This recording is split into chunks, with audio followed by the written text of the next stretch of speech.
Selamat, sorry, selamat siang.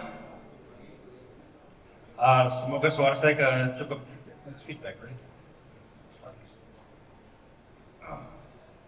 Semoga suara saya cukup terdengar jelas. Terima kasih.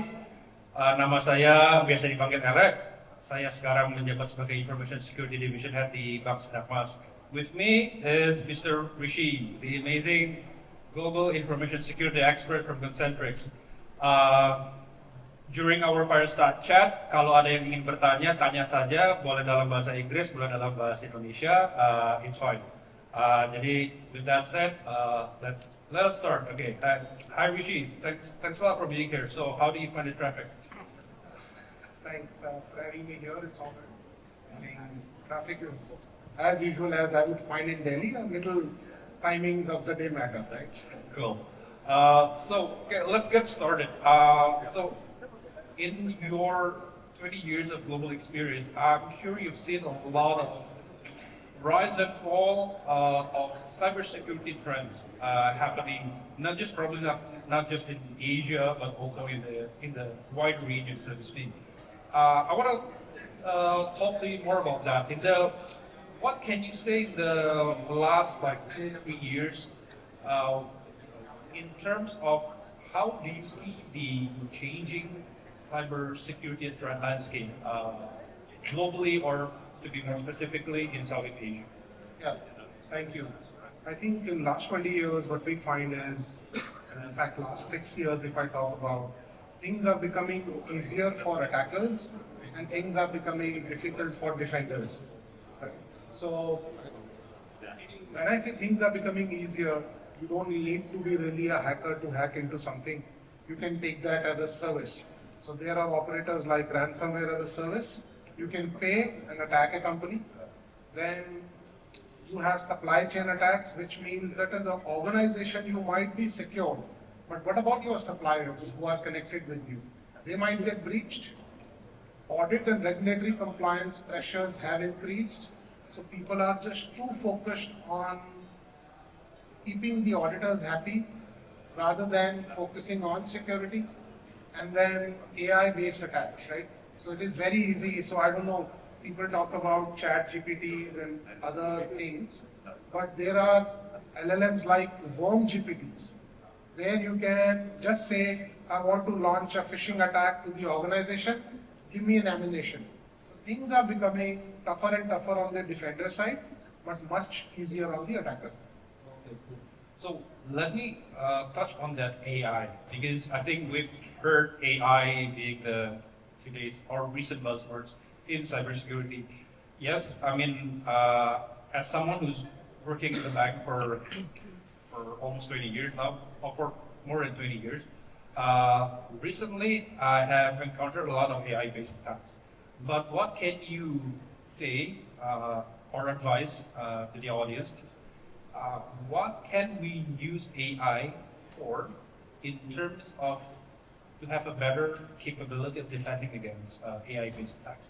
So what I say is the future or current cyber warfare is AI versus AI, with humans at the back end, right? So attacks will be AI powered, your defense has to be AI powered, otherwise you will not be able to match the magnitude of the attacks that are coming your way. So for example, the data is exploding. So last 2 years we have generated data which is equal to the last 18 years we have generated data. So humanly, it is just not possible to analyze the data. So I don't know how many come from a cyber background. We used to have SIM solutions. People used to say we have to find needle in the haystack, and now we are finding needle in the stack of needles, which is very, very difficult if you talk about it, right? And getting trained manpower is always a difficult task, right? So your AI models should be intelligent enough to respond and detect an anomaly so that you are equipped with the overall information. So how will this happen? So for example, in a network, you have cloud, you have endpoint, you have identity, you have 6 other things, network devices. Everything is throwing data. how will you stitch that theory together and provide full information to the analyst will matter. And only then you will be able to counter the AI-powered attacks. So in summary, AI-powered attacks will be defended by AI-powered defense. And for that to happen, you need to have AI-powered engine, which is giving you relevant information for the overall attack. Cool. And still with the AI topic, because this is so interesting. Let's say we have a SOC team, right? In your experience among the countries that, and among the clients that you have helped, how can you give us one or two best examples on how they incorporate AI to help, like specific use cases, not to mention anything confidential or sensitive or anything like that, but do you have like one or two case studies where they've used AI, for example, to fight fraud, AML, because we have had just recently in Indonesia a major breach in payment systems involving hundreds of billions of rupiah. It may or may not be triggered by AI, but a lot of the information may come from computer-assisted attack vectors. Probably you can say more. Let me take an example. For example, in our setup, we have about 450,000 machines. So how do you detect an anomaly? So basically, you have variables. You have machine, operating system, geo, browser. So you create a score for that user that Rishi generally logs in from a Mac, Safari, this time, and this browser, and you've created my profile. Now, if I deviate from this profile and include the timings of work as well, and this is generally his baseline profile. Now let's say Rishi deviates from this file. How much deviation would you say is a allowed limit? Now, everything remains same, but Rishi suddenly has moved from Safari to Firefox. Is that an alarming for you? Possibly, but you may investigate and find, okay, Rishi is Rishi. But now Safari is Windows, Geo is US, and suddenly some parameters have shaken off. So that's the kind of AI I'm talking about. It should be able to catch the variables and assign a score to an individual. This is his risk score. So Rishi right now is at 2, because Rishi is using the legit device, verified device, only working on the application which is allowed to work. Suddenly, the device has changed, IP has changed, the application has changed, and we are seeing a bulk cloud. His risk score is now 99, which means his USB should be blocked, his browsing should be blocked, and his manager should be notified that something wrong is happening. So this is how we work with the organizations and define and where to go with it. So it's basically a combination of attribute-based access control as well as the behavior of that particular user as well. But for example, right, a lot of the C-level or senior management or senior executives, they travel a lot, right? So would it make sense for an AI companion or a solution within the enterprise to be able to read their calendars? As well as probably their secretaries? We don't have to. So AI is intelligent enough to see impossible travels and possible travels. So if I am getting a log on from Indonesia and next 1 hour I am getting a log on from India, something is wrong, right? Because 1 hour you can't be there. Either you are using a VPN to watch Netflix, which is common, right? Or your identity has been taken away. In both the cases, you can write playbooks and say, by the way, I'll give your manager 15 minutes to respond. What you are doing is legit. If not, I will reset the credentials and send it to your manager. So I want to talk about common pitfalls or common misconceptions, because I think this is applicable to many of the audience here. A lot of solution providers or vendors, they are claiming that AI or machine learning or a combination of those phrases are built in or integrated seamlessly to whatever solutions they're bringing. But what are the, in your experience, what are the common perhaps misconceptions or even misconfigurations or common pitfalls that we should avoid so that we are avoiding in thinking that AI is a panacea for every cybersecurity solution, whether it's an endpoint security, whether it's a network detection and response, whether it's an ITDR, whatever that may be. Can you talk to us with that? Yeah, so I think in the OEM world, everybody's trying to sell you a silver bullet, which is the deploy my solution and you will never be hacked. And we know that everybody gets hacked. So I think taking a solution is one thing. Getting the organization context is very, very important.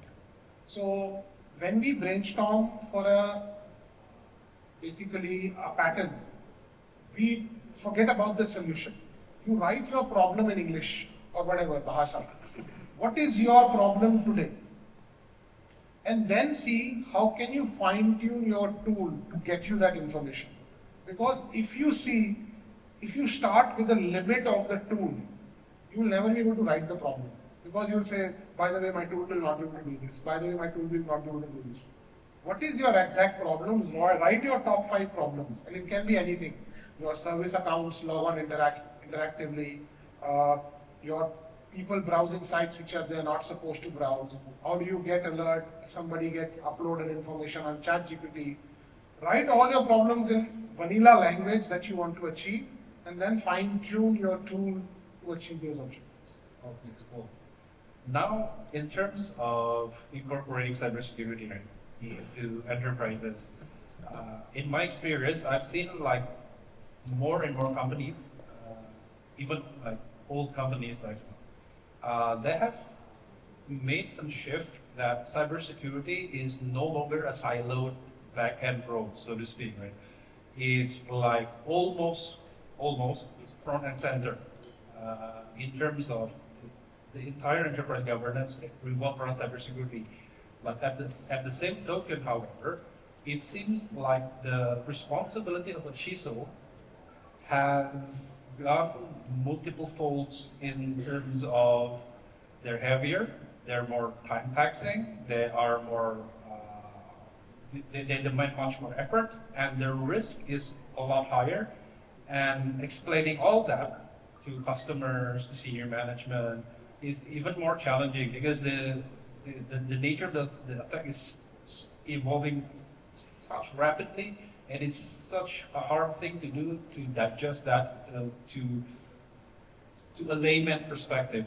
So, do you think AI, or probably not AI, whatever, could help us in the CISO roles to be able to sleep better?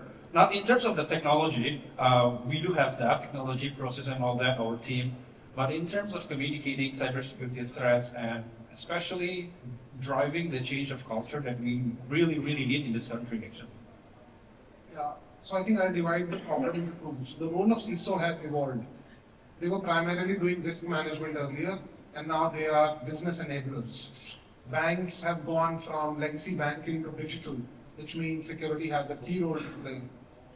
Getting customer trust. Any customer that is logging to a banking app, we have to get their trust that they are logging into a biometric or credentials or SSO. So I think CISOs have been always wanting a seat on the table, which is, it has been for the years. But now they have got the seat on the table, responsibility is multifold, right? So what you present to the board is metrics which can be related to business. And that is what I say. CISO cannot work in silo just for security unless he has a business acumen. So what you present to the board is risk. What they want to know is, I gave you $5 million, what kind of protection you are giving it back to me? And what is the residual risk that you currently see? And I think the metrics have to be prepared in business-friendly language rather than technical. So avoid something like mean time to detect, mean time to remediate metrics, and just say, where are you in terms of your maturity level from a security aspects? What are your top customers and any incidents that you saw? How did you mitigate? And have those mitigations got into learning so that they do not happen again? I think that's the way to do it. Thanks. Bapak-bapak kalau ada yang mau nanya, silakan ya. Just raise your hand and I'll get to you. So let's talk for those of us who have not had AI or ML related solutions at all in our premises, in our environment. What do you suggest to those particular audience in their first journey? Is it like, of course, gap analysis is there, but you said like 5 biggest problem and all that. But let's say a bank or a financial institution with limited budget, so to speak. What like 2 or 3 areas that they should focus on in terms if they want to incorporate AI-driven capabilities into their suite of cybersecurity solution? So I think you can start small from an AI perspective and start reaping the benefits. There is a lot of AI capabilities built into Office 365, Google Suite, or whatever platform that you're using. Start enabling them one by one and see what ROI that you're getting. And if as a bank or a BFSI, it's difficult for you to build an AI functionality inside, look for a service provider which has already done that, so that it comes to you, by the way, you sign up with me, I'm already giving you these 25 use cases, which will be live day one, and you will start getting that visibility. So I think what we lack as CISO is visibility. Whenever I talk to fellow CISOs and I ask one question, are you getting 100% visibility of your network? Nobody has said yes to me so far, right? So I think getting visibility is important, and then acting on that visibility is important. What you can't, you have to measure it to manage it. So low and slow. Yeah. Low and slow. Because a lot of cases where management wants to see immediate results. I'm partly blamed for that as well, because sometimes the regulators' demand is just there. We have to answer to regulators, and they would mandate certain solutions or practices to be incorporated, and that management just don't have any other choice. But in terms of practice and low and slow, the previous sessions I heard something very interesting. It's about the ethical use of AI. Do you think cybersecurity people, like CISOs and information security people, what kind of ethical dilemmas or problems that we should be aware of? Data privacy is one thing, but another venue of attack would be like AI poisoning, right? The data set poisoning and manipulation, all that. But can you talk more about that in terms of ethical dilemmas or ethical problems that we might face? I think being ethical is that the model that you're using should be explainable, which means that you will supply this input and you will get this output. So beware of OEMs which are selling you black box AI, which means that you will never be able to get to their AI model. Always look for OEMs which are transparent and responsible. Secondly, from an AI perspective, when your organization is building an AI model, make sure that AI governance is in place, which is making sure that responsible, ethical, transparency factors are maintained, and it is just not black box internally, right? And important is data. How much data you feed in, the model gets trained accordingly. That's the reason, look for a provider who's already sitting on TBs and petabytes of data, because that models are already trained to supply you the precise information. And in security, by the way, you cannot hallucinate, right? Because in security, if you hallucinate, the attackers are already in. So in security, look for words like precision AI, which will be to the point and answer the right question. Because if on a Gen AI, if I answer a wrong question to a customer, that's okay, right? You can always correct it later. But if my security solution is giving me a wrong signal and I start working on it, and by the time attacker is in, That's a big pitfall. Okay. So, okay, I think we have 5 minutes. So let me end with 2 more questions if we have the time.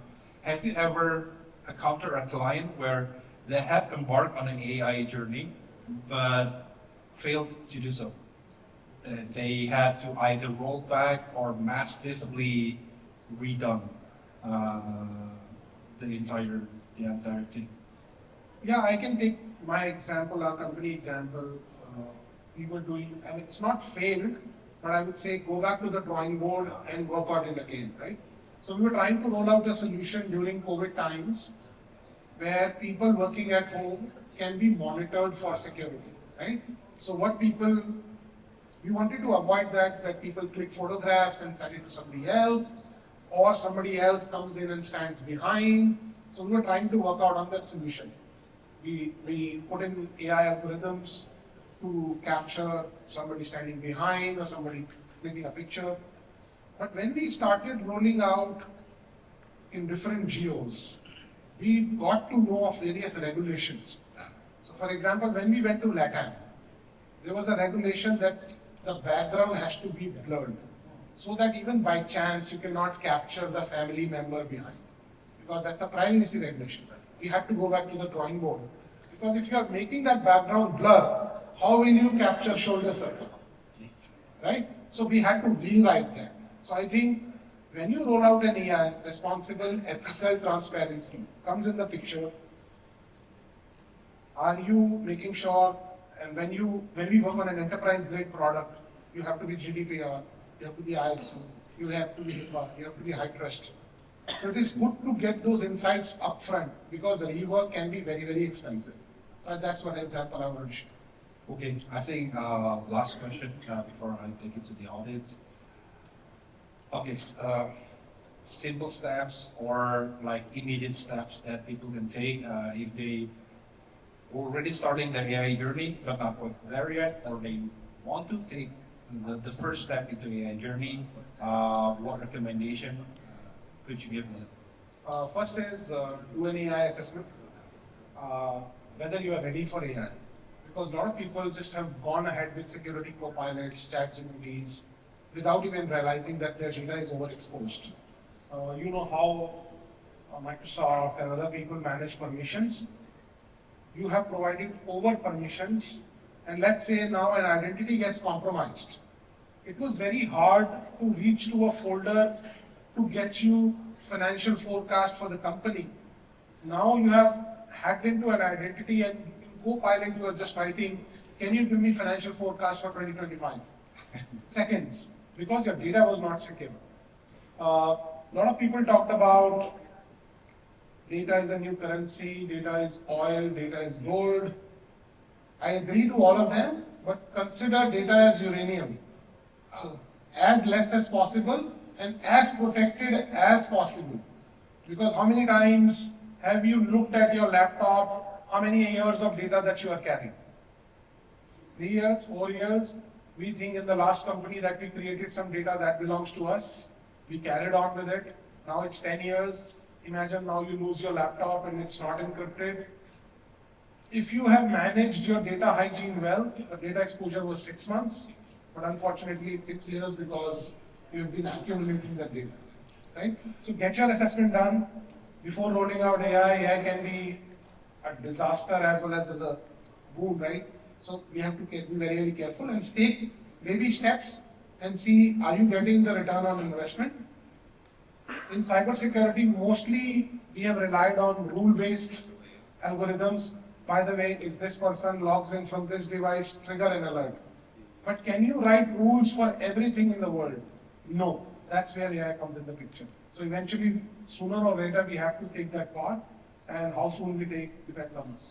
Thanks a lot for very insightful conversation, Rishi. So for the last minute, let me just summarize it for the audience. So I also generate the summary. So okay, I think the AI gave me like 8 points to summarize. The first one is the evolving threat landscape. So we've talked, Rishi talks about AI-generated phishing, API abuse, and supply chain. risks and compromises, and the financial institution still remain a prime global target. And cybersecurity is now a strategic role, it's front and center. It plays a key role in transformation, product security, as well as building customers' trust. Threat detection with AI-driven, it should enable faster and more accurate threat detection, but be careful on the ethical and transparency aspects of AI when you're trying to implement that. And you should balance what your user behavior as well as their security access in terms of behavior and attributes. In practice, in real world cases, show AI, the low and slow method is advisable, especially if you are still advising your thesis in terms of what AI should do for your particular company. And be careful on the key vulnerabilities and AI responses. Make sure you get the proper response and you train your AI well. And you get the ROI that you are seeking, and start small and start with practical use cases, right? And the final thing is that it is a critical business enabler, but you have to be very careful, especially in moving it forward to avoid the common pitfalls that we just mentioned. As well as if you are a CISO or a senior level cybersecurity personnel in your company, make sure to convey all of this in a business friendly manner, because at the end of the day, we are here to support the business, we are here to protect the business, we are here to make our customers happy, and cybersecurity is just getting more and more interesting day by day. It's not going anywhere soon, and we are thankful for that, for our job security at the very least. Increased stress, but our job is secure. So thank you for that. Kalau ada yang mau bertanya, silakan. Tapi kalau waktu itu sudah habis waktunya. Terima kasih. Thank you, Richie, for the very thoughtful conversation. Thank you. Appreciate it.